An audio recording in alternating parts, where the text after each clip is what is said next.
Bonjour à toutes et à tous, je m'appelle Thomas Lehété et vous écoutez Microcortex, le podcast de témoignages du média Cortex.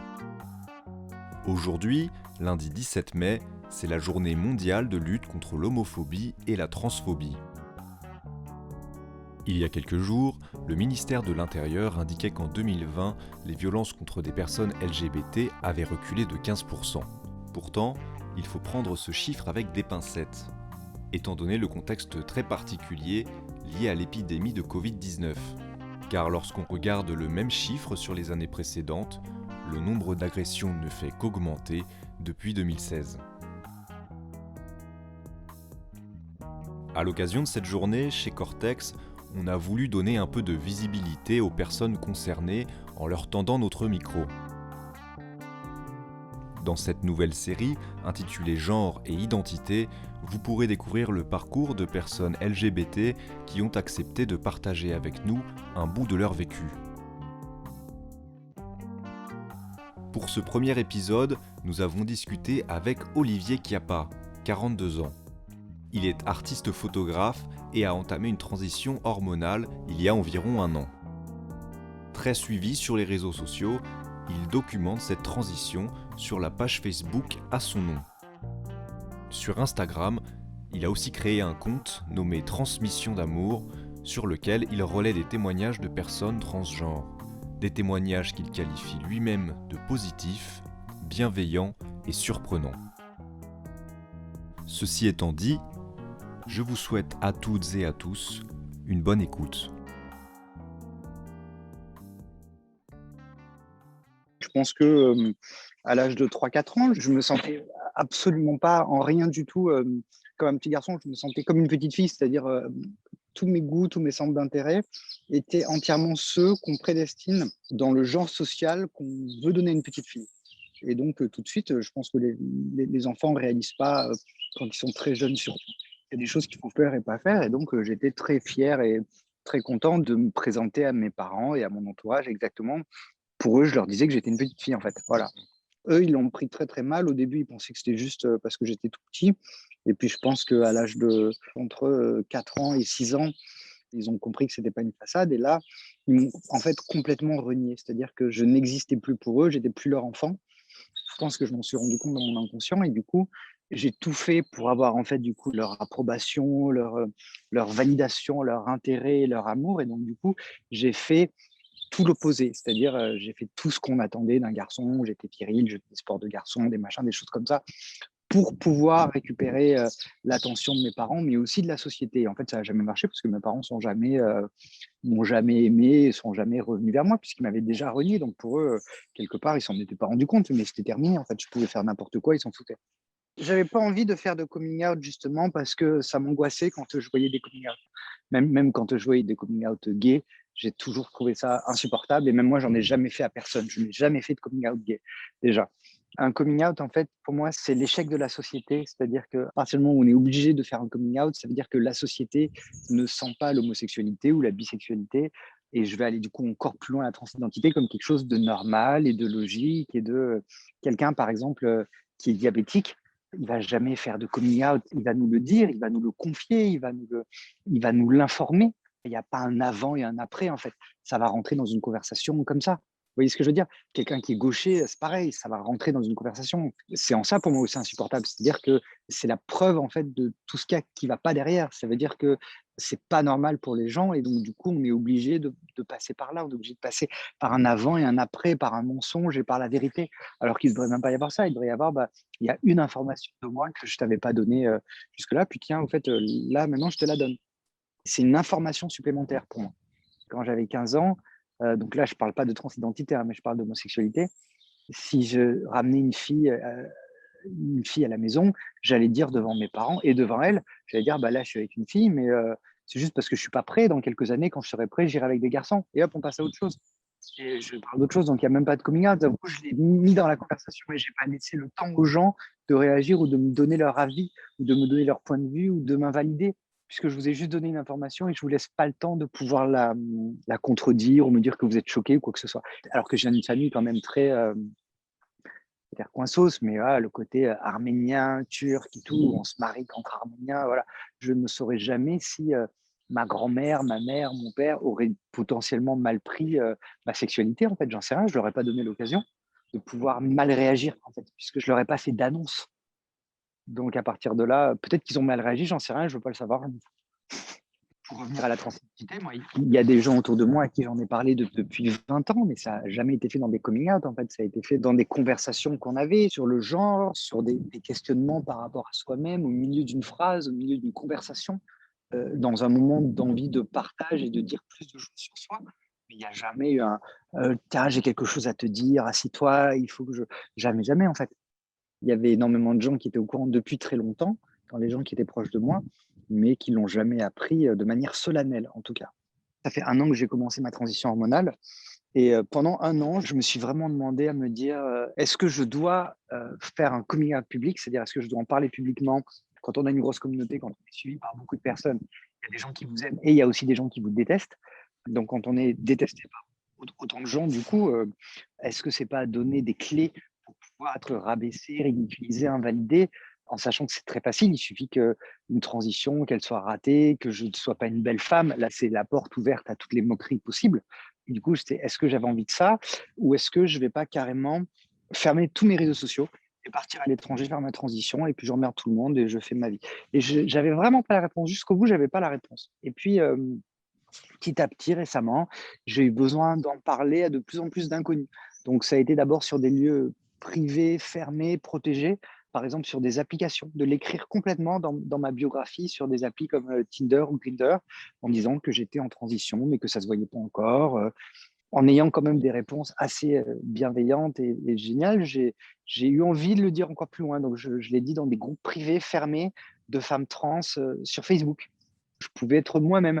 Et puis, tout naturellement, d'un coup, c'est venu où j'ai commencé à en parler comme si c'était pas une évidence, mais comme si tout le monde était au courant et comme si je l'avais déjà dit depuis longtemps, au milieu de posts, de conversations, en répondant à des gens. Et les gens, du coup, se disaient, mais j'ai dû louper des posts, j'ai dû louper des moments où Olivier a dû le dire parce que je ne le savais pas. Et ça m'allait très bien, en fait, parce que du coup, il n'y a pas eu d'annonce. Les gens l'ont appris de manière complètement indirecte. L'idée, c'était de faire un vrai non-événement et moi, je crois que j'ai assez réussi de ce côté-là. Je pense que si on associe tous les réseaux sociaux, on doit être dans les 200 000 personnes. Donc, c'est pas anodin, c'est pas rien, c'est pas un petit chiffre. Du coup, c'est pas quelque chose qu'on peut faire dans son coin, tranquillement, sans que les gens se rendent compte. J'ai pu pendant 1 an, mais peut-être que j'ai pu aussi parce qu'il y avait le confinement, parce que du coup, j'ai vu personne, j'ai pas eu à sortir, j'ai pas eu à montrer mon évolution, j'ai pas eu à montrer que mon visage s'est féminisé, j'ai pas eu à montrer que j'avais une poitrine. Ce que je voulais surtout pas faire avec ma transidentité, c'était me retrouver dans le même piège où j'avais été par rapport à l'homosexualité. Moi, je suis un artiste. J'avais fait une série artistique qui s'appelait Les Coupes de la République, que j'avais fait pour moi à la base, vraiment pour moi. Et où d'un coup, je me suis retrouvé à devenir, malgré moi, pour la presse, pour les gens, une espèce de porte-parole de toutes les personnes gays. Et ça m'a mis dans une pression et quelque chose que j'ai détesté pendant pratiquement 10 ans, où j'arrivais pas à me dépatouiller de ce côté porte-parole, j'ai envie de dire presque autoproclamé par la presse, quoi, puisque moi, je ne l'ai jamais demandé. Donc, je n'étais plus un artiste, j'étais un militant. Et je voulais surtout pas avoir ça avec la transidentité. Donc, je m'étais dit, j'écrirai un roman, peut-être, où le personnage principal sera trans, et tout ce que j'ai envie de dire dedans, ça sera dit de manière artistique, mais j'ai pas besoin de moi, du coup, de le faire. Et puis là, je me suis pris un petit peu au jeu, c'est-à-dire que je me suis rendu compte que quand j'en parlais, il y avait énormément de, j'avais 2 types de réponses. J'avais d'un côté les personnes, pas tant que ça les personnes trans, puisque ça leur apporte rien, mais en tout cas beaucoup de gens qui se cherchent, beaucoup d'adolescents, beaucoup de personnes qui n'osaient pas faire le pas et qui d'un coup me disaient que le fait de les entendre parler de ce que j'avais fait, de mon évolution, de tout ça, ça leur avait donné envie. En fait, j'étais devenu un petit peu leur moteur pour pouvoir avancer, là où elles étaient bloquées pour certaines depuis des années. Vraiment un nombre hallucinant de personnes qui m'ont dit ça et des milliers et des milliers de messages privés de personnes cisgenres qui me remerciaient de les éduquer sur le sujet, de leur apprendre, de leur montrer ce qu'on peut dire, pas dire par rapport à la transidentité et aussi comment ça se passe. Et d'un coup, je me suis rendu compte que j'étais en train de, plus ça allait, plus je répondais à ça et en fait, plus je donnais les clés pour pouvoir comprendre la transidentité à des personnes cisgenres. Donc, du coup, je suis rentré Non pas dans le piège, parce que pour l'instant, ça reste très plaisant et j'ai pas trop de messages haineux, mais en tout cas, en montrant qui je suis, ce que je fais, mon évolution quotidienne de ma transidentité et l'évolution du coup de mon corps et de mon genre font que, en le partageant au jour le jour, ça a l'air de plaire, de pas juste éduquer, mais de plaire à tellement de personnes que du coup, je me suis dit: «Allez, pourquoi pas?»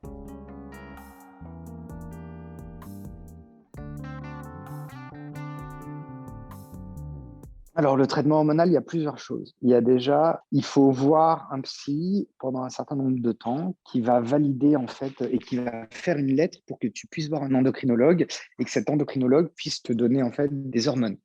Moi, j'ai voulu faire les choses très très bien, c'est-à-dire que j'ai vu 3 psys. Donc, j'ai eu des lettres de 3 psys. Après ça, en parallèle, une fois qu'on a les lettres, il y a votre généraliste qui va faire un dossier sur amélie.fr pour faire ce qu'on appelle l'ALD 31.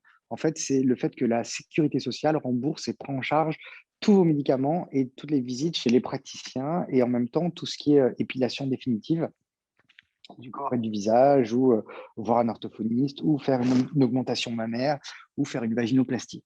Et du coup, une fois qu'on a ça, on peut aller voir un endocrinologue qui nous fait faire des tests sanguins et en fonction de ces tests sanguins, qui va nous donner un traitement. Voilà. C'est absolument impossible de s'automédicamenter. C'est pas possible, il me semble, à ce que ce soit prescrit par un généraliste. Alors oui, il y a quelques généralistes, il y en a très peu, qui ont décidé de se spécialiser dans la transidentité et qui font un peu le travail, voire font même carrément mieux le travail que les endocrinologues.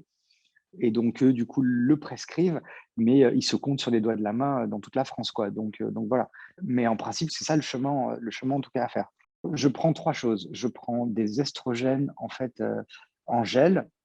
Je prends de la progestérone, qui est une hormone aussi féminine et je prends des bloqueurs de testostérone parce que sinon, c'est impossible de se féminiser le visage, la repousse de poils et tout, si on a trop de testostérone, en fait. Voilà, donc je prends les 3. C'est un traitement en fait qui se prend à vie. À partir du moment où on l'arrête, on se remasculinise et le visage redevient masculin.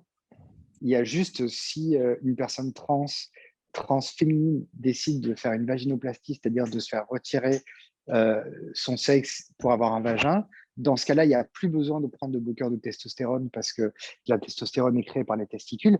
Mais à part ça, tout le reste, oui, effectivement, c'est à vie. Oui. Les changements, on les voit. C'est très déstabilisant parce que, par exemple, pour la poitrine, au tout début, ça devient comme des gros pecs, donc on a l'impression d'être très musclé.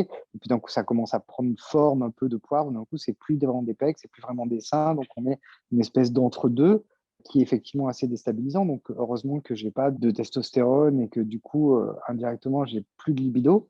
Donc que j'ai pas besoin de séduire des gens. En plus, on est dans une période de confinement, donc j'ai pas besoin de séduire, j'ai pas besoin d'avoir une espèce de pression sociale, sexuelle, ce qui est très rassurant, parce que sinon j'aurais un peu peur et je me sentirais perdu. Mais en fait, là, je m'en fous complètement du coup. Je suis juste très content à chaque évolution, chaque fois qu'il y a quelque chose qui s'enclenche, qui se met en phase, je trouve ça extrêmement excitant du coup. On parle énormément de la dysphorie de genre. Ça, et ben, là, c'est l'opposé, c'est-à-dire c'est l'euphorie de genre, c'est-à-dire être terriblement content, excité, joyeux de son nouveau genre. Des évolutions, il y en a tout le temps. Là, par exemple, je viens juste de commencer l'épilation définitive qui va durer pendant entre 1 an à 2 ans. Il y a différentes choses, c'est-à-dire que une fois que ma poitrine aura arrêté de pousser avec les estrogènes, il y aura besoin de faire une intervention chirurgicale, du coup, notamment parce que quand les seins poussent avec des estrogènes, ils sont assez écartés, voilà, des choses comme ça. Ensuite, est-ce que j'ai envie ou pas de faire une vaginoplastie? Ça, c'est une question où on demande toujours aux personnes trans de ne pas répondre à ça. Pourquoi? Parce que c'est la première chose que les personnes cisgenres demandent tout le temps. Est-ce que tu vas faire une opération du sexe? Et en fait, c'est parce que les gens confondent, tout le monde en fait confond le fait de faire une transition. En fait, faire une transition, c'est une transition de genre social. Et un genre social, on ne sait pas le sexe de la personne. Quand vous voyez une femme ou un homme dans la rue, vous ne savez pas si la personne a en fait un pénis ou un vagin. Vous voyez jamais ses organes génitaux, mais vous assumez qu'il l'a. Et en fait, du coup, un genre social, on ne voit pas les organes génitaux non plus. Est-ce que la personne veut faire une opération ou pas? Ça ne la regarde qu'elle et ça regarde que la personne avec qui elle est. Est-ce qu'elle a fait en plus une opération ou pas? Ça regarde que la personne avec qui elle a des rapports sexuels. À partir du moment où on commence à communiquer là-dessus, eh bien, en fait, on devient uniquement objectifié par la société et on devient fétichisé. Voilà. Ensuite, pour le changement de prénom, bien sûr, il va arriver. C'est juste que j'ai pas trouvé, il y a pas encore d'évidence vraiment. La logique voudrait qu'avec un prénom comme Olivier, ce soit Olivia. Si je voudrais que ce soit ça, il faudrait me le réapproprier parce que c'est un prénom qui a été énormément utilisé par des personnes homophobes pendant, toute ma scolarité parce que j'étais efféminé. Donc on m'appelait comme ça pour pouvoir se moquer. Donc est-ce que j'ai envie de me réapproprier ce nom-là? J'ai pas la réponse encore et ça viendra quand ça viendra, en fait. Donc, j'aurai mon prénom peut-être dans une semaine ou peut-être, dans un an, mais je m'en contrefiche en fait. Je vais laisser le temps se faire.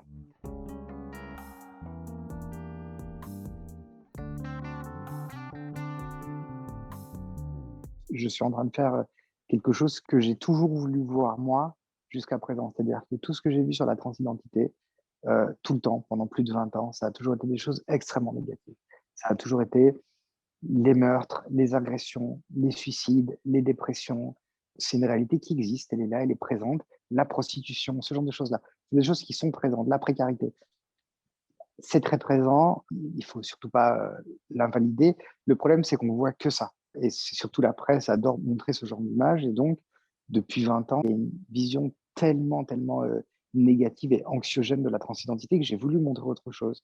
C'est-à-dire, j'ai créé en fait pour le moment, c'est uniquement un compte Instagram qui s'appelle Transmission d'amour et après ça va devenir une exposition photo et en fait, c'est des témoignages de personnes trans avec des photos d'eux et des vidéos qui sont bienveillants, qui sont positifs, qui sont inspirants, qui moi je trouve ça génial parce que c'est vraiment ce qui me manquait, je trouve.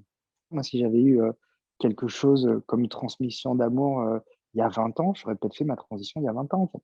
C'est-à-dire que moi, j'ai beaucoup attendu, on n'en a pas parlé, mais une des raisons pour laquelle j'attendais, c'est parce que moi, j'attendais, en fait, que mes parents meurent pour pouvoir la faire après. Il s'avère que finalement, j'ai coupé les ponts avec eux et ma sœur, et qu'une fois que j'ai terminé de couper les ponts avec eux, avec le dernier membre de ma famille, qui était mon père l'année dernière, à partir de ce moment-là, je me suis dit: «Beh, j'en ai plus rien à foutre, je peux faire ma transition». Voilà. Mais peut-être que si j'avais vu, des choses beaucoup plus positives, je l'aurais effectivement peut-être fait plus tôt. C'est possible, j'ai pas la réponse.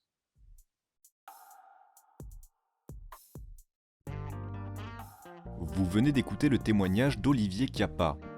Si son récit vous a touché, vous pouvez vous rendre sur sa page Facebook où vous pourrez suivre sa transition mais aussi découvrir son travail d'artiste. Vous pouvez également vous rendre sur le compte Instagram qu'il a créé, Transmission d'amour. Vous y trouverez de nombreux autres témoignages de personnes transgenres ou de proches. Et comme toujours, si vous êtes friand de savoir en lien avec la science, vous pouvez vous rendre sur le site www.le-cortex.com. C'était le premier épisode de cette série de Microcortex, genre et identité. Je vous donne rendez-vous très vite pour un nouveau témoignage. D'ici là, prenez soin de vous et prenez soin des autres.